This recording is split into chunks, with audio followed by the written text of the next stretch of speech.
one of our core values is we are a caring company. Second thing, we always say, "Api hadanne biscuit rakne mein." Couple of weeks ago, we launched the new biscuits in the country. We launched a new chocolate range. Today, we are the only biscuit manufacturer in South Asia who got BRCAA+.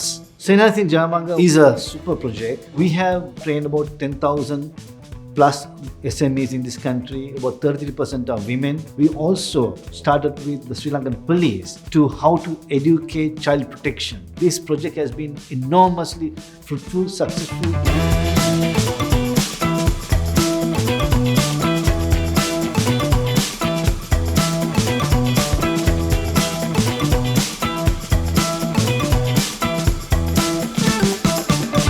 Firstly, we are quite optimistic of the current situation and what we have been told will happen in the future. Taking that into consideration, we as a company has been investing in capacity, seeing the future potential. Not only that, we have invested in equipment that is, we could say, best in South Asia. That's one aspect. Second thing is that we have relentlessly focused on quality. Today, we are the only biscuit manufacturer in South Asia who got BRCAA+. And that's a great honor for us, and second in Asia. Coming back to the company's progress, we have been also investing in terms of supply chain with the global kind of challenges that took place in 2-3 years ago. We are now quite a lot backward integrated. We work with 13,000 to 14,000 farmers in this country to ensure that their produce is being part of our manufacturing. Innovation has been, as always, our focus. In the couple of weeks ago, we launched the new biscuits in the country. We launched a new chocolate range. Also, investing on people. We have been, last 2 years has been the highest investment on people development. So all these done by the company to ensure that the future is all ready for this potential growth in this.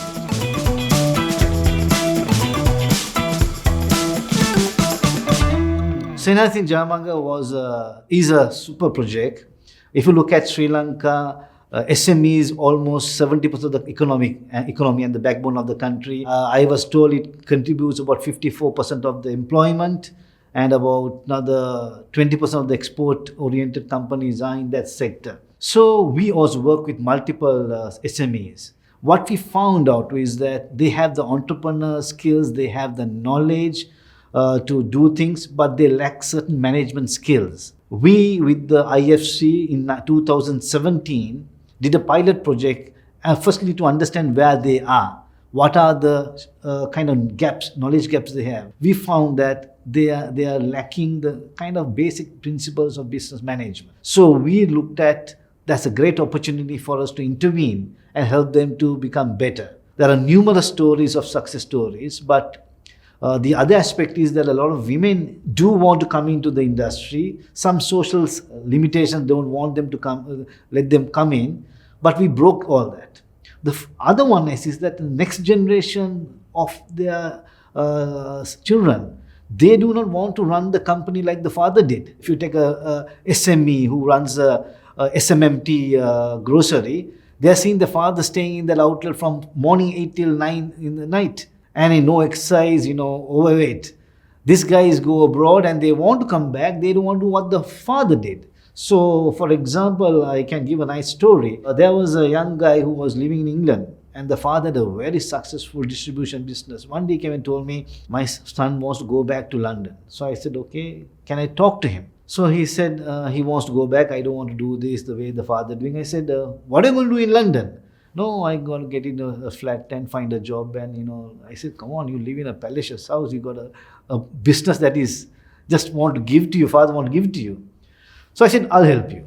So I told the father, give this boy some money, but don't interfere.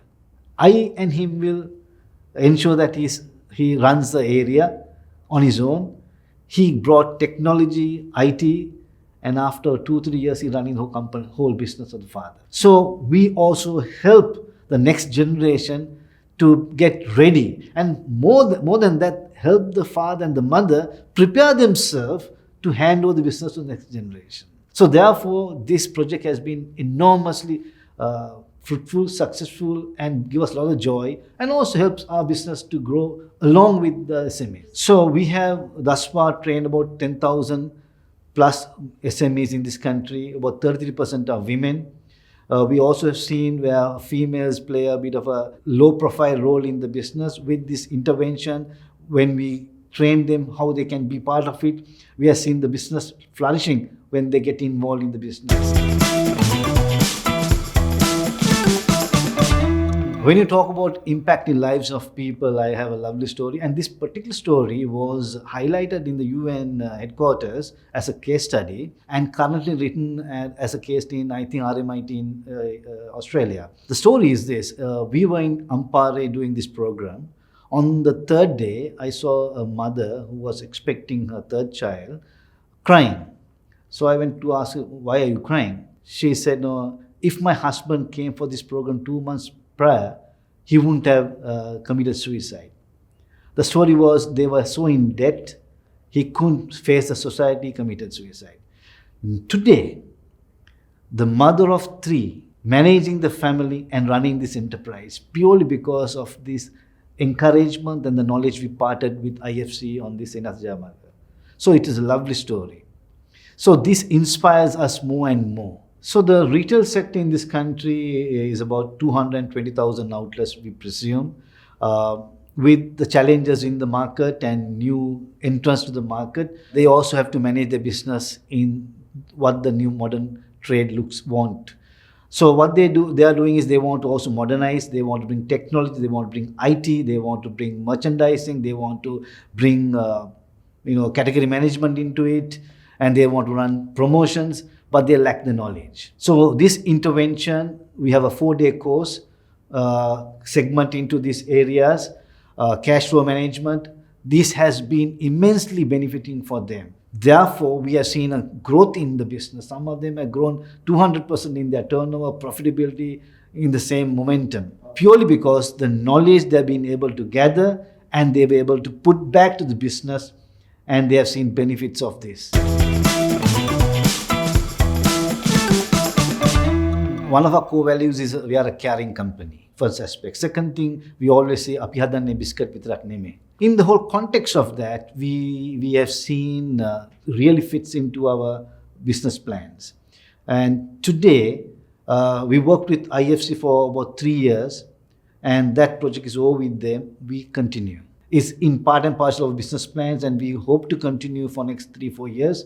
Our target is to go to about 25,000 SMEs in this country, educate them what we have done, share knowledge what we have acquired thus far.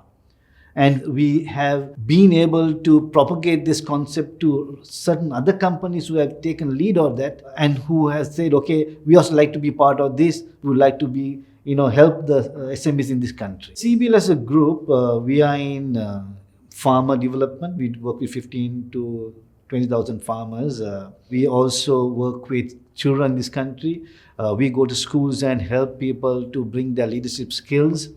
We also are the main sponsors of volleyball, the national game sport of this country. For the last 15 years, we have been part and parcel of them. We also started with the Sri Lankan police to how to educate child protection, how to communicate to children, how they can get this prevented, or help the mothers and fathers to understand, identify very sensitive situations a child can go through. So that has been a part and parcel of our initiatives to ensure how we can give back to society as a group. And this project, Senehasin Jayamaga, fits perfectly with it.